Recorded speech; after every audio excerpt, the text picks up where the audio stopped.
Hi friends, welcome to LK Production YouTube channel. Adana nongtangmोननो आं दिनै देसासा आरो दुसासानि फरायाव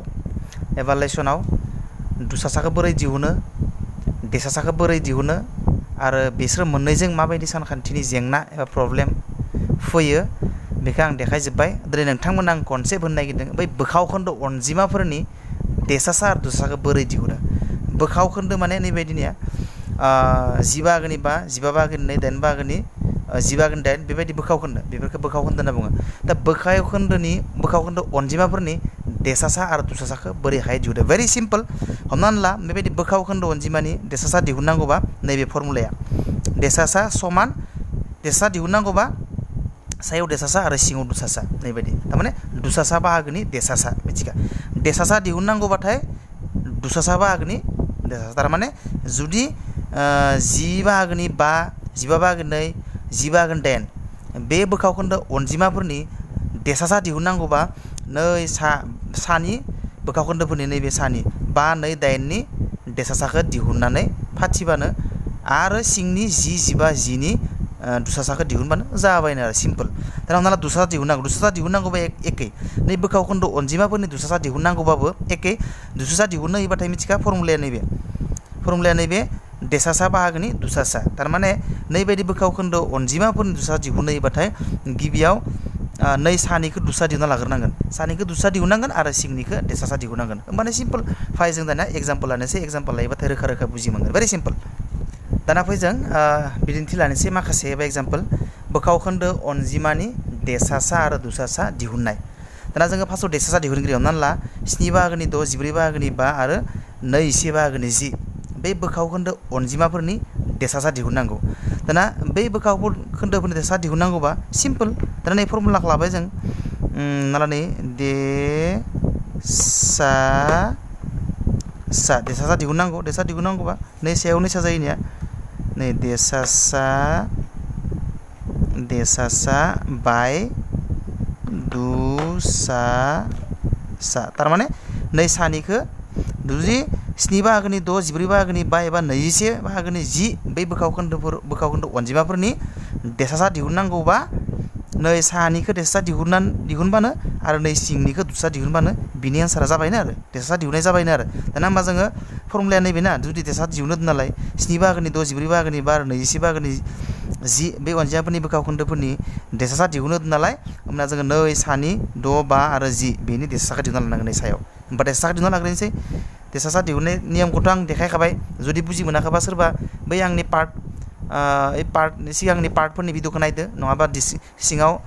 भिडिअनि सिङाव डिसक्रिपसनाव होनाय दोङो लिंकआव थुना नायदो नोंथांमोना। दा देसासा दिहुननि जोङो नैनि देसासा दिहुननांगौ मा खालामनांगौमोन 6 5 आरो 10 नि देसासा दिहुननांगौ। देसासा दिहुननांगौबा 6 5 आरो 10 फोरनि सानजाबगिरिफोरखौ दिहुनना लानांगौ नै सानजाब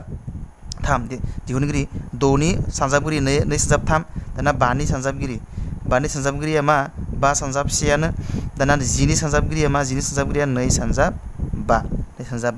दानिया देसासा दिहुननो नालाय देसासा दिहुननाया मा खालामोमोन देसासा दिहुननायाव कमन अनजिमाखौ नायगिरोमोन मोनथामबो अनजिमानि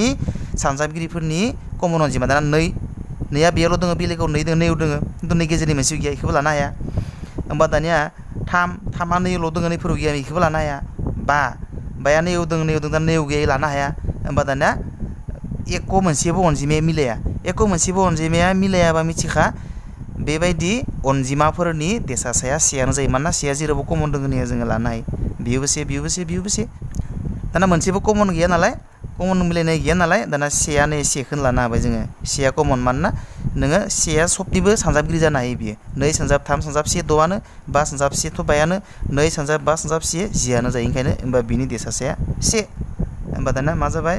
नैबे 6 5 10 नि देसासाया 1 दाना नै सिंनिखौ 7 14 आरो 21 नि दुसासा दिहुनबानो बे सानखान्थिया जाबायनो आरो मा दोङो 7 14 आरो 21 दुसासा दिहुन 7 दो राननो हायो 7 दो 1 7 दो 2 7 दो 3 दानिया जों राननो हालिया बेखिनियानोल' होमबा मा जाखो 7 सानजाब 1 खौ लिराबाबो जायो एखेयानो जायो नालाय 2 सानजाब 3 दानिया बेसेबां जागोन 7 सानजाब 2 14 सानजाब 3 बेसेबां जायो 12 नि 2 42 होमबा नैयाव 42 होमबा नैबेनो जाबाय आरो। दाना बोखावखोन्दो अनजिमाफोरनि देसासा दिहुननाय नियमा बेबायदि देसासा दिहुननो होयोबाथाय नै सानि अनजिमाफोरनि 6 5 10 बोखाव खोन्दोनि बे सानि अनजिमाफोरनि देसासा दिहुननांगौ आरो नै सिंनि अनजिमाफोरनिया 7 14 21 10 अनजिमा थाया मानो बै सिंनि अनजिमाफोरनि दुसा दिहुननांगौ ओमनिया दुसासा बाहागोनि देसासा दिहुनबानो देसासा दिहुननाय जाबाय आरो 41 बाहागोनि नैबे दा 42 बाहागोनि सेयानो नैबेनि नै अनजिमाफोरनि बोखाव खोन्दो अनजिमाफोरनि देसासा दिहुननाय जाबाय दाना होमबा जोङो 8 बाहागोनि 7 16 बाहागोनि 35 आरो 10 बाहागोनि 21 बे अनजिमाफोरनि देसासा दिहुनलायनि बेबो सिम्पल बे अनजिमाफोरनि देसासा दिहुननोबा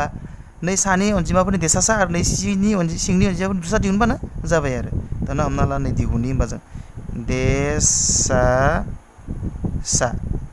बे अनजिमाफोरनि बे बोखाव खोन्दो अनजिमाफोरनि देसासा दिहुननांगौबा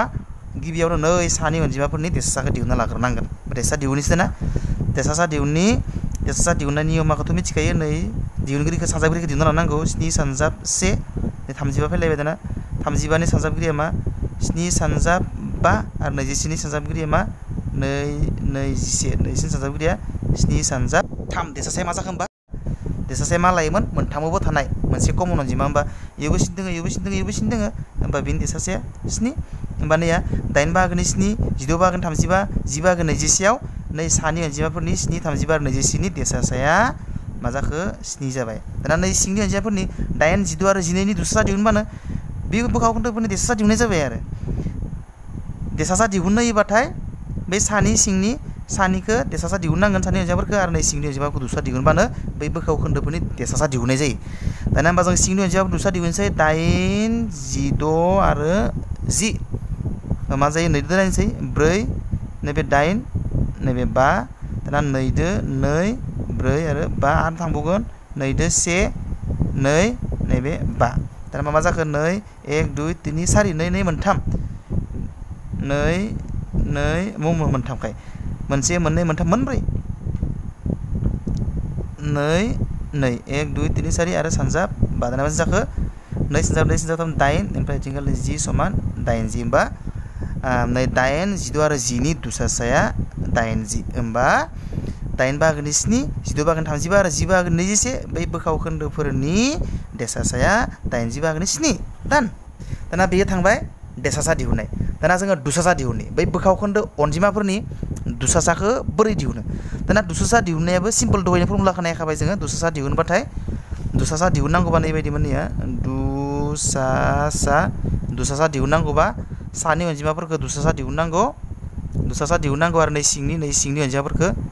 देसासा दिहुननांगौ ने होमबानो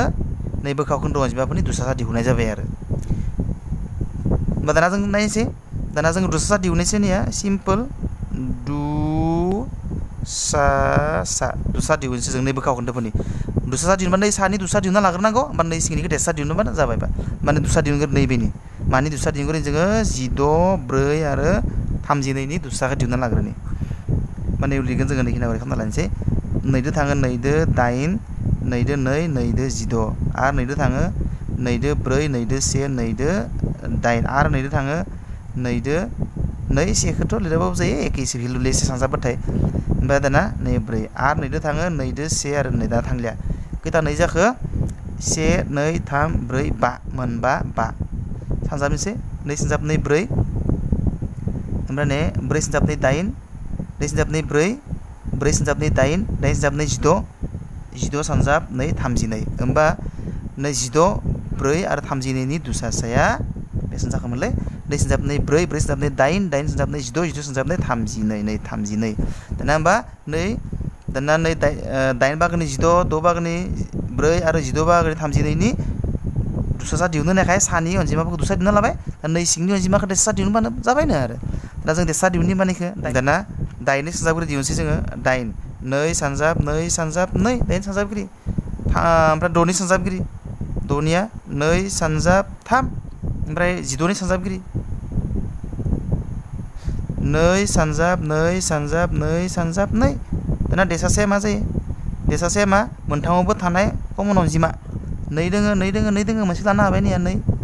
दानिया 2 दोङो 2 गैया 2 दोङो 2 गैला 3 दोङो 3आ खिन्थु इबो गैया होमबा 2आनो जाबाय आरो होमबा नैबेयाव 18 बाहागोनि 8 बाहागोनि 16 6 बाहागोनि 4 आरो 16 बाहागोनि 32 नि सानिखौथ' जोङो दुसा दिहुनना लाबाय नै सिंनिखौबो देसा दिहुनबाय जोङो निया नैल' जायो होमबा नै दाना जों दाननो हायो इखो दानबाथाय निया नैदो दानबाथाय से नैदो दानबाथाय मा नैदो दानबाथाय 16 होमबा बिनि दुसाया 16आनो जाबाय आरो फर्मुलानि बायदि बै बोखाव खोन्दो अनजिमाफोरनि दुसासा आरो देसासा दिहुननांगौबा जुदि देसासा दिहुननांगौबा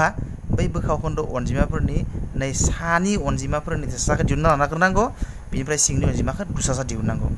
आरो जुदि बै बोखाव खोन्दो अनजिमाफोरनि दुसासा दिहुननो होयोबाथाय नै सानि अनजिमाखौ दुसासा दिहुनना लाग्रोनांगौ आरो सिंनि अनजिमाखौ देसासा दिहुननांगौ डेट्स अल भेरि सिम्पल स' बोखाव खोन्दो अनजिमाफोरनि देसासा दुसा दिहुननाय फैयो स' फैयोब्लाथाय नोंथांमोना बेखौ खालामबानो जाबाय स' भेरि सिम्पल बियो गोसोआव लाखिनो इंराजियाव हिसाबै गोसोआव लाखिनो हायो इखो आं एसे इंराजि खिथानि दुसासा मानेथ' एलसिएम आरो देसासा माने एचसिएफ दानिया जुदि एलसिएम दिहुननो होयोबाथाय निया एलसिएम जुदि दुसासा दिहुननो होयोबाथाय सायाव ओरै जायोलै सायाव बिनो थाफिनो ओरै एलसिएम आरो सिङाव एचसिएफ जायो एचसिएफ दुसासा दिहुननो होयोबाथाय सानिखौ दुसा दिहुननांगौ ओमफ्राय सिंनिखौ देसासा दिहुननांगौ ओमफ्राय हमना ला देसासा नैबे एचसिएफ माने हाइस्ट कमन फेक्टर माने देसासा दिहुननो होयोबाथाय सानिखौ एचसिएफ दिहुनबाय थारमाने देसासा दिखौ दिहुनना लाबाय सानि अनजिमाफोरखौ आरो सिंनिखौ एलसिएम दिहुनबानो जाबाय स' भेरि सिम्पल फ्रेन्ड्स उननि भिडिअ लोगो मोननाय मिजिंजों दिनै बेखिनियाव दोननो सानबायदों सरि आं मोनसे बाथ्राखौ बुंनो बावदों फैगोन मोनसे भिडिअआव जोङो नेक्स्ट भिडिअआव जोङो देसासा दुसासानि आरो गुबुन माने बरिया फायथाना सोंथि सानखान्थियारि जेंनानि सोमोन्दै जों सलुसन खालामगोन स' नोंथांमोना भिडिअखौ नायबाय था अब्ला नोंथांमोना एचसिएफ देसासा आरो दुसासाजों सोमोन्दो लाखिनानै फैनाय जायखिजाया सानखान्थियारि जेंना नोंथांमोना सल्भ खालामनो हागोन स' फ्रेन्ड्स उननि भिडिअ लोगो मोननाय मिजिंजों दिनै बेखिनियाव दोनबाय बाय